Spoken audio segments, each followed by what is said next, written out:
আজকে ফারুকের প্রেস কনফারেন্সে তিনজন সাংঘাতিক প্রচুর প্রগতিশীলতা দেখাইছে।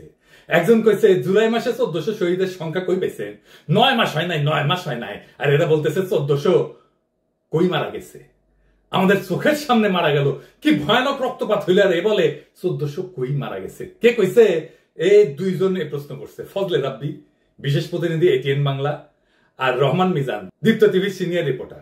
আপনাদের 1400 মানুষ মৃত, অবশ্যই যখন এই 1400 সংখ্যাটা তো একটা আপনার কাছ থেকে যারা পলিটিক্যাল রেটরিক বলছে তারা 1400 বলবে। I'm talking about United Nations report. না না, Bhai, please do some research. I'm talking about UN report. আমাদের যে Please do your own research. Check. সংখ্যা আছে তো Man, please do your own research. Yeah. আপনি বললেন যে Well informed question with you, please. Yes. আপনি বললেন যে 1400 মানুষ যিনি খুন করেছেন। এখন কথা হচ্ছে আপনি কিভাবে বুঝলেন যে একজন মানুষ 1400 মানুষকে খুন করেছে? এটা তো কোর্ট বলবে, কোর্ট ভার্ডিক্ট করবে। আপনি এরকম একটা বায়াস তুই কইছে জুলাই মাসে 1400 শহীদের কথা আপনি কইলেন কেন? এই সংখ্যা কোথায় পাইছেন এবং কোন যুক্তিতে আপনি হাসিনাকে খুনি কইতেছেন? আদালত তো এখনো রায় দেয়নি। আমরা কি আদালতের রায়ের আগে খুনি বলতে পারি? আসেন এই বিষয়টা বুঝে দেখি। বিচারের আগে খুনি বলা যাবে না, এটা অতি ভুল ধারণা। বিচারে খুনি বলা যাবে না, এটা ঠিক না। খুনের মামলা যখন হয়, মামলার বাদী আসামিরা খুনি বইলা দাবি করে বইলাই খুনের মামলাটা দেয়। কাউকে খুনি বইলা আপনি স্রেফ বাদী পক্ষ হইলেন, তার বেশি কিছু না। খুনি বইলা কেউ দাবি করতেছে বইলাই জাস্টিসের কথা আসে, বিচারের কথা আসে। বিচারের বেকসুর খালাস পেলেও বাদী খুনি কইতে পারে, আপিল করতে পারে, বিচারের ব্যাপারে প্রশ্ন তুলতে পারে, ইনসাফের কথা বলতে পারে। প্রশ্ন তুলতে পারে জন্যই আপিল করে, করতেও পারে। কিন্তু সরকার কি পারে? পারে। রাষ্ট্রের মুখ হিসাবে পারে। সরকার হইতেছে রাষ্ট্রের মুখ, কারণ রাষ্ট্রবাদী হইতে পারে, খুনের মামলা দিতে পারে, ট্রাইব্যুনাল তো তাই দিতেছে। রাষ্ট্রের মুখ হিসাবে সরকারের দাবি ঠিক কিনা এটা দেখবে আদালত। রাষ্ট্রের একটা অংশ সরকার, আদালতও আর একটা অংশ। আদালত সরকারের অধীন না, বরং সরকারও আদালতের বিচারের এখতিয়ারের ভিতরের জিনিস। রাষ্ট্রবাদীও হইতে পারে, বিবাদীও হইতে পারে। তাই হাসিনারে খুনের আসামি কইয়া রাষ্ট্র মামলা করার মানে হইল রাষ্ট্র তারে খুনি বইলা দাবি করতেছে, আদালত যেটা বিচার করবে, জাজমেন্ট দেবে। ফারুকি হাসিনারে খুনি দেখা বাদী পক্ষ হইছে। শহীদ পরিবার আর গাজীদের দাবিও তাই, রাষ্ট্রবাদী হবে, কারণ জনতার উপরে হামলা মানে তো খোদ রাষ্ট্রের উপরে হামলা। আর এই লোকটা বাসার চ্যানেল আয়ের সিনিয়র রিপোর্টার, এই লোক কইছে জাতীয় ঐক্য কিভাবে হবে যদি শোভাযাত্রায় আপনার হাসিনার এফিসি রাখেন। তাহলে ফ্যাসিবাদের একটা মূর্তি যে ওখানে করলেন, সেই বিষয়টাকে আপনি কিভাবে দেখছেন যে এটা কি ঐক্য হলো? কার সাথে ঐক্য? কারো ঐক্য না, সরি, আর বলছি যে মানে আমরা সুন্দর জায়গাতে গেলাম নাকি আরো অসুন্দরকে বেশি দিন দীর্ঘায়িত করলাম? আচ্ছা, জাতীয় ঐক্যের পাঠ হাসিনা নাকি? হাসিনার দল কি জাতীয় ঐক্যের অংশ? না। ফ্যাসিস্টের সাথে ঐক্য হয় না, ফ্যাসিস্টকে কোনো স্পেস দেওয়া হয় না, দুনিয়া কোথাও দেওয়া হয় নাই, আমরাও দেব না। ফ্যাসিস্টরা আমাদের স্পেস দেবে, ওদের স্পেস দেবে। সকাল সন্ধ্যা বাস ঢুকামো, বাস খাড়া কইরা 2 বার। তো এটা আমার তো অশ্লীল জবাব। আমার ক্ষুদ্র ভাতার ভগ্নীদের জন্য একটু সুশীল জবাব দেয়া দিই। ফ্যাসিস্টদের স্পেস দেওয়া নিয়ে একটা দার্শনিক আলাপ করে দিই এর সাথে সাথে। এগুলা আলাপ অনেক আগে থেকে হয়ে আছে, নতুন করে বলা লাগতেছে, এটাই আশ্চর্যের কথা। ফ্যাসিবাদ গণতন্ত্রের সুযোগ নিয়ে গণতন্ত্রকে ধ্বংস করে। এরা গণতান্ত্রিক অধিকার যেমন মত প্রকাশের স্বাধীনতা, সংগঠনের স্বাধীনতা, এ সমস্ত ব্যবহার কইরা ক্ষমতায় ওঠে, তারপর সেসব স্বাধীনতাই নিষিদ্ধ করে দেয়। হিটলার মুসোলিনি দুইজনই গণতন্ত্রের সুযোগ নিয়ে ক্ষমতা এসেছিল, তারপরে গণতান্ত্রিক প্রতিষ্ঠান ধ্বংস করছে। তাই ফ্যাসিস্ট মতাদর্শকে সহনশীলতার নামে জায়গা দিলে তারা সেই সহনশীল ব্যবস্থাকে ধ্বংস করে দেয়।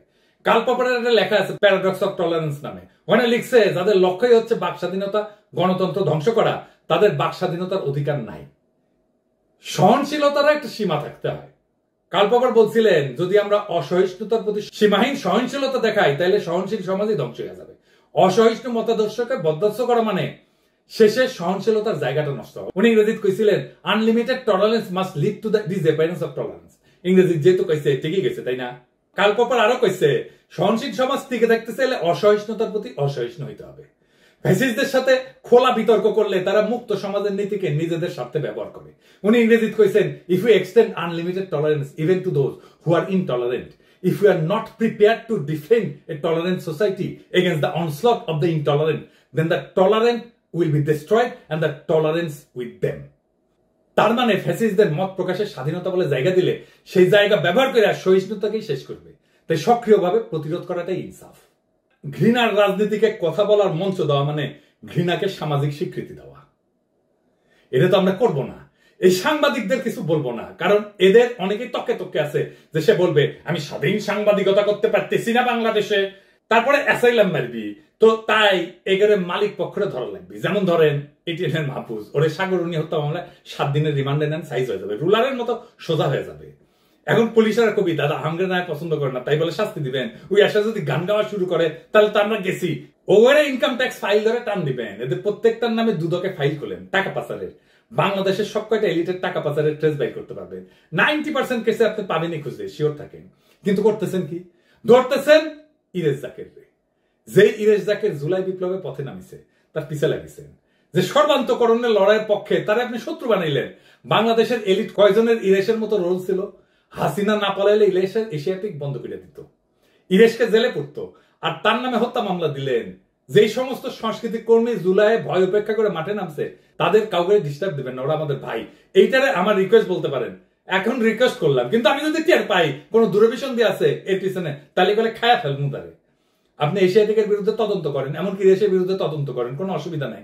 অপরাধ হয়ে পাইলে বিচার করেন, কেউ বাধা দিবে না। কিন্তু ধরতক্তা মার পেরেক করে প্রতিষ্ঠান ধ্বংস করবেন, এটা মানা হবে না। ভুয়া মামলা দেবেন, মানা হবে না। আসাদুজ্জামান নূর এশিয়াটিকের কেউ না। এই কালচারাল এরিয়াতে যারা আছে তারা সবাই আসাদুজ্জামান নূর না, তার কোনো শেয়ারও নাই এখন এশিয়াটিকে। কিন্তু এই কালচারাল দুনিয়ায় ফ্যাসিবাদের সাথে অনেকে সংশ্লিষ্ট ছিল বলে অনেকের অভিযোগ আছে। এই কালচারাল দুনিয়া ফ্যাসিবাদ ইস্যুকে কিভাবে ডিল করবেন আসেন এটা একটু আলাপ করে নিই। এই শিল্পীদের বিচার করার বেলায় দুইটা জিনিস চিন্তা করবেন। শুরুতে একটা ডিসিশন নিতে হবে যে সে অ্যাক্টিভলি ফ্যাসিজমে সর না হইলে, ফ্যাসিজমের পক্ষে, খুনের পক্ষে নিজের ইমেজ ইউজ না করলে তাদের বেনিফিট অফ ডাউট দিতে হবে। তো এখন কইতে পারেন যে তাকে বেনিফিট অফ ডাউট কেন দিতে হবে? কারণটা হইতেছে তারা তো আসলে কোনো পলিটিক্যাল হিস্ট্রিক্যাল চিন্তা পয়দা করে না, তারা চিন্তার গ্রাহক। তাদেরকে হিরো পর্দায় দেখেন, কিন্তু আসলে তো তারা হিরো না। সমাজের মিডিয়ায় যে ডমিনেন্ট চিন্তা, সেই চিন্তার তদারকির মধ্যে আর্ট কালচার করে তারা। এখন পুরো হাসিনার আমলে যেহেতু মিডিয়ার ন্যারেটিভ পুরোটাই হাসিনা বাকশালের দখলে ছিল, তাই আর্টিস্টরা, শিল্পীরা বাই ডিফল্ট এইসব চিন্তা খাইছে। মতি মাহফুজগঞ্জ যে চিন্তা ডেলিভারি দিছে, সেটা তারা বাই ডিফল্ট স্ট্যান্ডার্ড চিন্তা ধরে নিছে।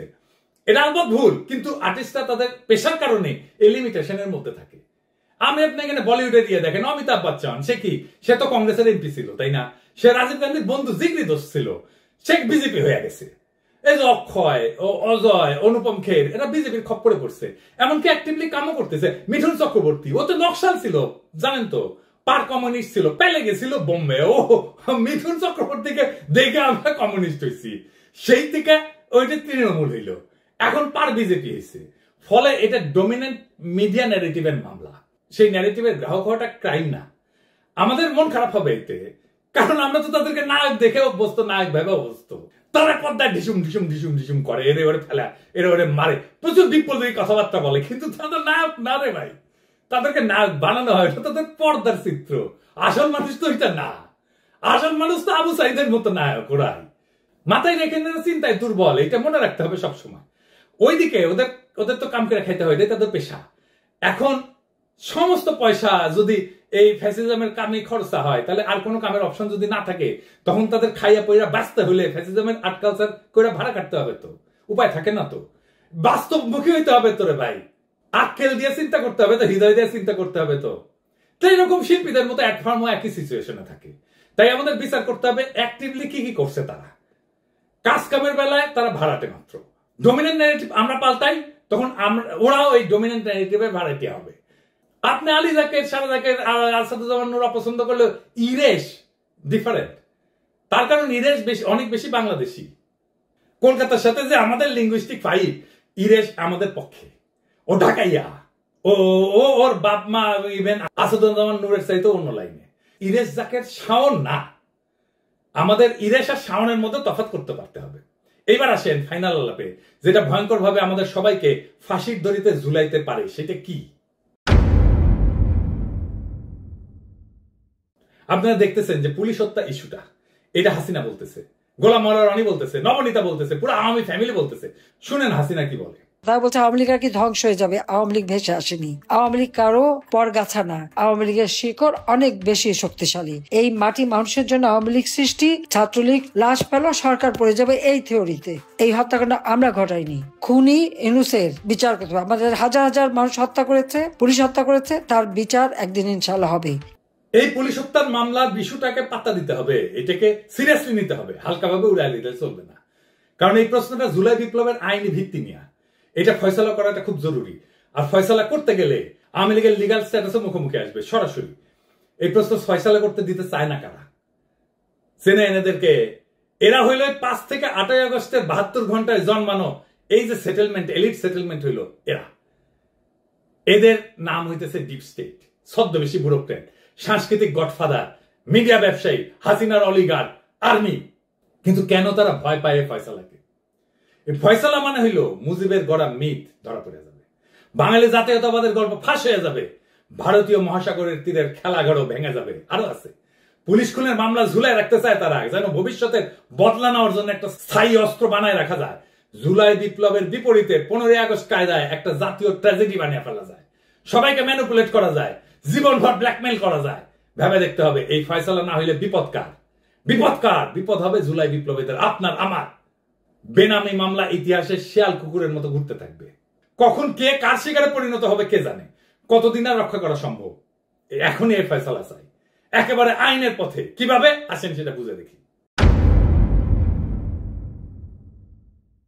প্রথমে জুলাই বিপ্লবকে আইনসম্মতভাবে বৈধ এবং হালাল ঘোষণা করতে হবে। কিভাবে করবে? আইন মন্ত্রণালয় দেখবে, সরকার দেখবে। তার আগে হাসিনা সরকারকে দখলদার ফ্যাসিস্ট সরকার হিসেবে রাষ্ট্রীয়ভাবে চিহ্নিত করতে হবে। এর কারণ খুব পরিষ্কার, হাসিনা বাংলাদেশ রাষ্ট্র দখল করছিল, রাষ্ট্রের বাহিনীগুলোকে নিজের মাফিয়া বাহিনীতে রূপান্তর করছিল। আমরা সেই জন্যই 71-এ বলি দখলদার বাহিনী আমাদের হামলা করছিল, তাই না? পাকিস্তানি বাহিনীকে আমরা স্বাধীনতা ঘোষণা করছি 1971-এর 25শে মার্চ। তাই 25শে মার্চের পরে যারা আমাদের সাথে যুদ্ধ করছে তারা দখলদার। তাই এইভাবে হাসিনা পুলিশ জনগণের বিরুদ্ধে যুদ্ধ শুরু করছিল। জুলাইয়ে জনগণ নিজেদেরকে রক্ষা করছে, আত্মরক্ষার যুদ্ধ করছে, বেঁচে থাকার যুদ্ধ করছে। জনগণের প্রতিরোধে হাসিনার মাফিয়া বাহিনী পরাজিত হয়েছে। এতে পুলিশের যে সমস্ত সদস্য নিহত হয়েছে তাদের পুলিশ খুন বলে চালানোর কোনো আইনি ভিত্তি নাই, তারা ছিল দখলদার বাহিনীর অংশ। এখন প্রশ্ন হচ্ছে, আইনি পথে হাসিনাকে দখলদার এবং ফ্যাসিস্ট ঘোষণা করা যাবে কিভাবে? আসেন বুঝে দেখি। 2024 সালে জাতীয় নির্বাচনকে বেআইনি ঘোষণা করে বাতিল করতে হবে। 14 এবং 18 সালের নির্বাচন অবৈধ, কিন্তু এখন শুধু 24 বাতিলই যথেষ্ট। এবং পলিটিক্যাল থিওরির একাডেমিক ব্যাখ্যায় হাসিনাকে ফ্যাসিস্ট হিসেবে